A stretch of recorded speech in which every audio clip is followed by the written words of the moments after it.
Today, I'm gonna show you how to share your eClub business opportunity through posting. First of all, gumawa kayo ng folder, then rename it with eClub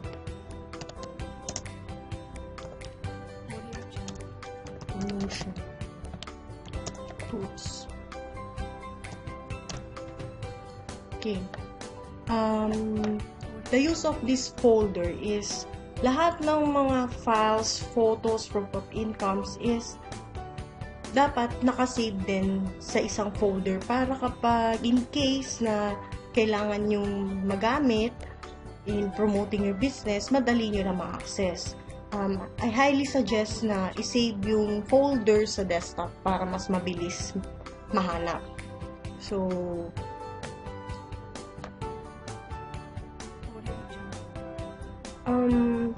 first of all, you have to visit Team eCluberian Group, wherein dito nyo ma-access yung mga kailangan yung promotional tools, informational tools about eClub when you are promoting your business opportunity. Okay? Punta lang tayo, click nyo lang yung photo section. As you can see, meron tayo yung proof of earnings, DTI permit, and the promotional ads about eClub. So, discuss ko lang ng konti about sa new DTI permit. So, click nyo lang. Okay. So, ano bang use nito? For example, yung prospect nyo is, nagtanong siya, if legal ba yung business na ino-offer mo or legal ba ang eClub business. I highly suggest na isave mo ito sa PC mo, sa laptop, or sa mobile phone mo for in case na kapag tinanong ng prospect mo kung may permit ba tong business, so you can show it. You may show it to the prospect. So, let's go next.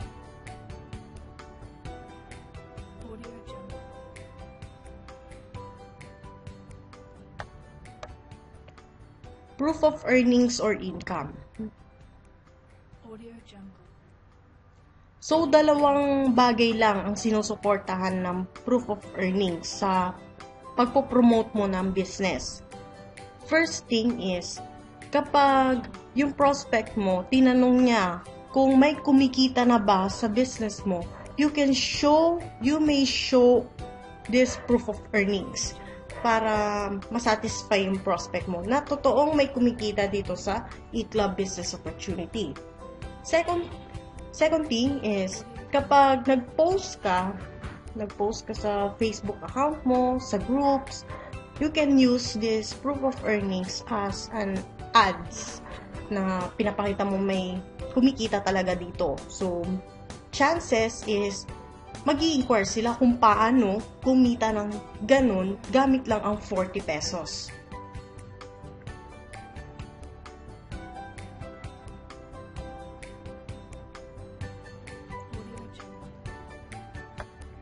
Dito naman sa promotional ads about eClub. So, makikita nyo, ito yung mga headlines, photos na pwede nyo magamit in sharing the business opportunity. So, may mga caption na din yan. For example, ito. You have to save this picture. All of the files na nandito sa group page natin, isave mo sa isang folder in your desktop.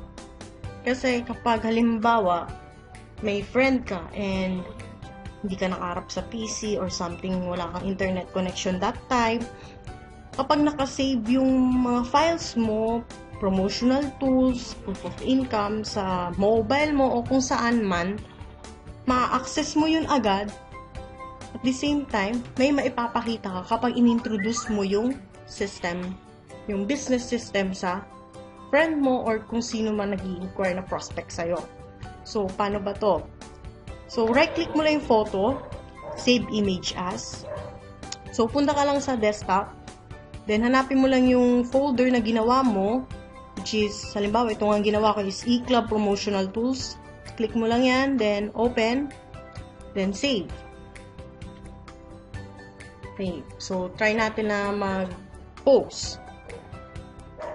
Okay. Kapag magpo-post tayo, I highly recommend na pinost mo yon, as in pinost mo talaga siya. Hindi lang siya yung shinare mo lang galing sa team members natin. Mas highly appreciated kasi ng audience kapag ikaw talaga yung nag-post. For example, lalagyan mo ng caption like this.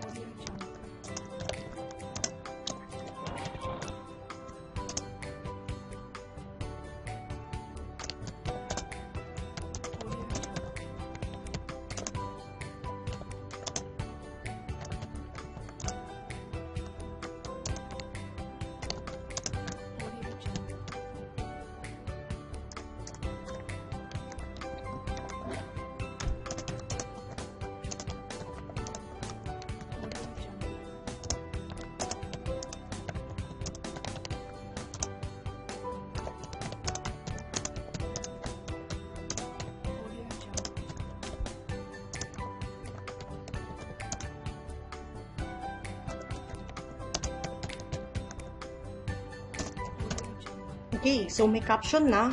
Then, click nyo lang yung photo. Upload photo. Then, yung kung ano mang gagamitin mong headlines, kung gagamit ka ba ng proof of earnings to promote the business or such as this photo na lang. Then, open.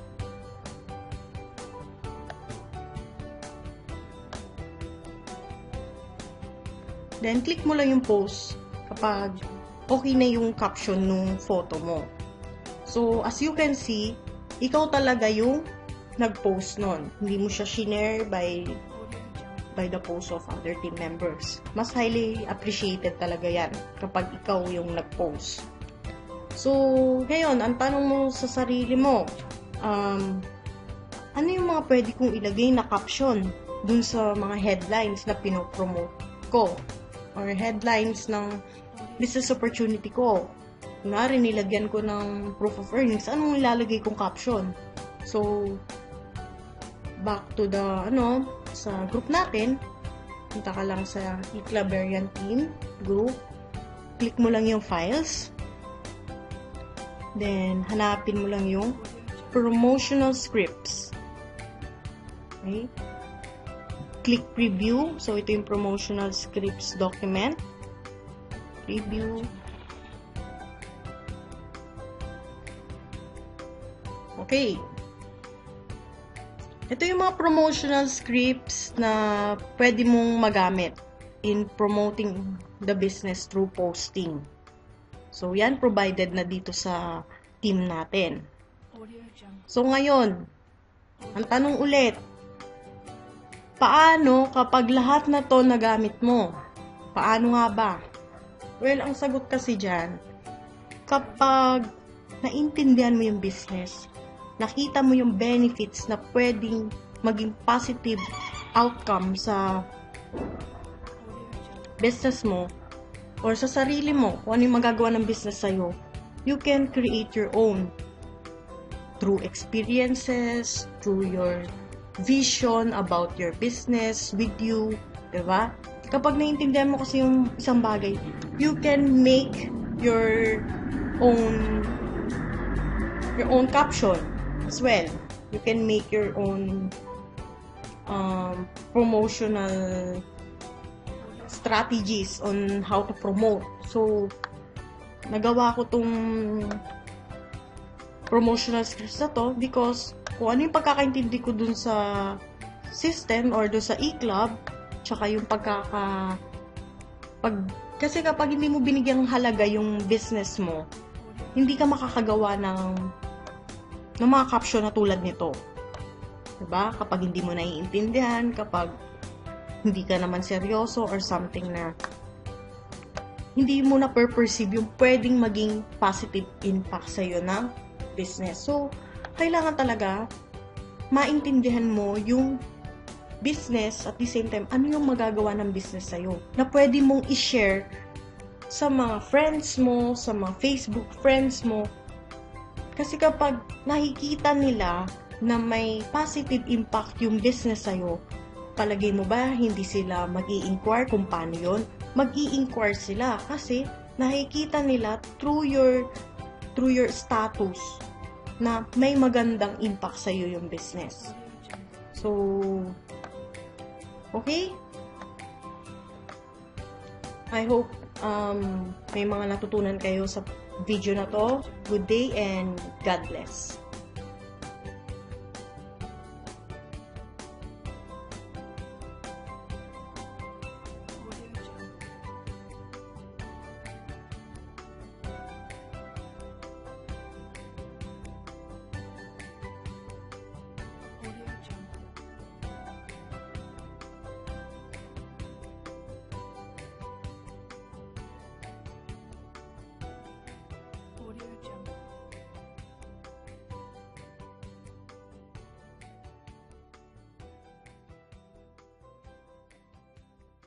Audio Jungle.